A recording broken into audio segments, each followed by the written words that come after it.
Now these are the areas the Israelites received as an inheritance in the land of Canaan, which Eleazar the priest, Joshua, son of Nun, and the heads of the tribal clans of Israel allotted to them.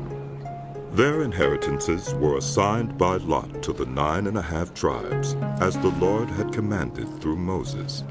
Moses had granted the 2½ tribes their inheritance east of the Jordan, but had not granted the Levites an inheritance among the rest, for the sons of Joseph had become 2 tribes, Manasseh and Ephraim. The Levites received no share of the land, but only towns to live in, with pasturelands for their flocks and herds. So the Israelites divided the land, just as the Lord had commanded Moses.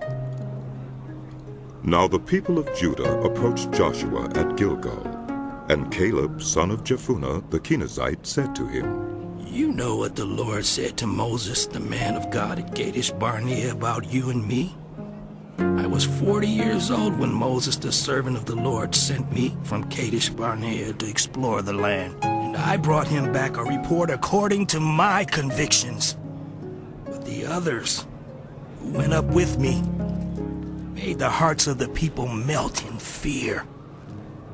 I, however, followed the Lord my God wholeheartedly.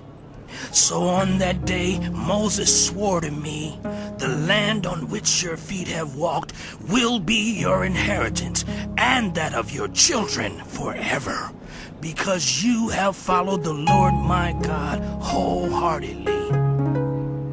Now then, just as the Lord promised, he has kept me alive for 45 years since the time he said this to Moses, while Israel moved about in the wilderness.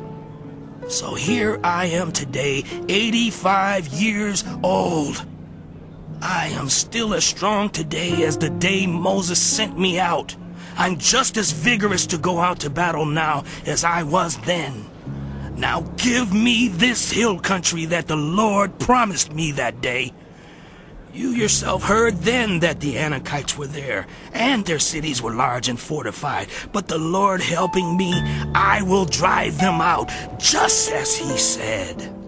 Then Joshua blessed Caleb, son of Jephunneh, and gave him Hebron as his inheritance.